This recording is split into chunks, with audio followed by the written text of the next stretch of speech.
வணக்கம். நாம் இன்றைக்கி பார்க்க போகிற வீடியோ என்னென்னு பார்த்தீங்கன்னா, உடலில் வரும் கட்டிகளை பற்றி தான் பார்க்க போகிறோம். ஸோ இன்றைக்கி இந்த டாபிக் பார்க்குறதுக்கு முக்கியமான காரணம் என்ன அப்படின்னு பார்த்தீங்கன்னா, ஆன்லைன் கன்சல்டேஷனில் நிறைய பேர் கேட்குற ஒரு டவுட்டு, திடீர்னு உடலில் இந்த மாதிரி கட்டி ஃபார்ம் ஆனாலோ வீக்கம் வருது செய்யுது அப்படின்னா வலி பயங்கரமாக எடுக்குதுங்கிறாங்க. பயமாக இருக்குங்க டாக்டர். இது கேன்சரஸ் கட்டி தானா இல்லை வேறு வகையான ஏதாவது கட்டிகளா? அப்போ நம்ம பயப்படாமல் இருக்கிறதுக்கு என்ன செய்யலாம்?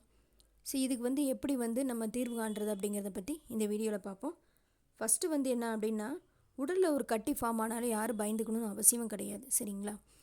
ஸோ இப்போ பொதுவாக என்னென்ன வகையான கட்டிகள் இருக்கும், அதை எப்படி நம்ம செல்ஃபாக டயக்னோஸ் பண்ணிக்க முடியும் அப்படிங்கிறத பற்றி பார்ப்போம்.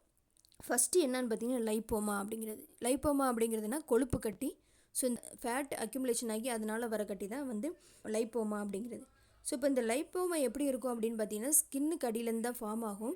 இது பார்த்திங்கன்னா ரொம்ப சாஃப்டாக இருக்கும். அந்த கட்டியை நீங்கள் தொட்டு பார்த்தீங்கன்னா மூவ் ஆகும். அந்த மாதிரி மூவ் ஆச்சுன்னா இது லைப்போமான்றது. ஸோ இந்த லைப்போமா கட்டியை நினச்சி யாரும் பயப்படணும் அவசியம் முடியாது. இது ஹார்ம்லெஸ் தான்.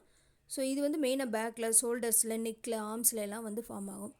ஸோ நெக்ஸ்ட்டு என்னான்னு சொல்லி பார்த்தீங்கன்னா, சிஸ்ட் அப்படிங்கிற நீர்க்கட்டி தான். ஸோ என்னென்னா இந்த நீர் சேர்ந்து இருக்கிறதா இந்த நீர்க்கட்டிங்கிறது. ஸோ இந்த நீர்க்கட்டியில் எபிடெர்மாய் சிஸ்ட்னு ஒரு வகை இருக்குது. அது பார்த்திங்கன்னா ஃபேஸில், நெக்கில், ஸ்கால்ப்லலாம் வரும். அப்புறம் கேங்லியன் சிஸ்ட்னு ஒன்று இருக்குது. அதாவது ரிஸ்ட் ஜாயிண்ட்டில் கையிலலாம் வரதா கேங்லியன் சிஸ்ட்டுங்கிறது. அப்புறம் பார்த்திங்கன்னா மியூக்கஸ் சிஸ்ட் அப்படின்னு சொல்லுவாங்க. உள்ள அதாவது இன்சைட் ஆஃப் மவுத்து, அதாவது வாய்க்குள்ளே, லிப்ஸில் இந்த மாதிரி இடங்கள்லாம் இந்த சிஸ்ட்டு வரது தான் என்ன பார்த்திங்கன்னா மியூக்கஸ் சிஸ்ட் அப்படிங்கிறது. ஸோ இது இதுவும் ஒரு ஹார்ம்லெஸ் சிஸ்ட்டு தான். இது பார்த்திங்கன்னா ரொம்ப இன்ஃபெக்ஷன் ஆனாலோ இன்ஃப்ளமேஷன் ஆகி பெயின்ஃபுல்லாக இருந்துச்சுன்னா கண்டிப்பாக என்னென்னு கவனித்து அதுக்கான ட்ரீட்மெண்ட் நீங்கள் எடுக்கணும். ஸோ நெக்ஸ்ட்டு வர வீடியோவில் அடுத்து 2 இன்னும் கண்டிஷன்ஸ் என்ன அப்படிங்கிறதையும் பார்ப்போம். தொடர்ச்சியை பாருங்கள். இந்த வீடியோ பிடிச்சிருந்தால் லைக் பண்ணுங்கள், ஷேர் பண்ணுங்கள், சப்ஸ்கிரைப் பண்ணுங்கள். நோயை பற்றின சந்தேகங்கள் இருந்தால் ஆன்லைன் மூலமாக கன்சல்டேஷன் பண்ணலாம்.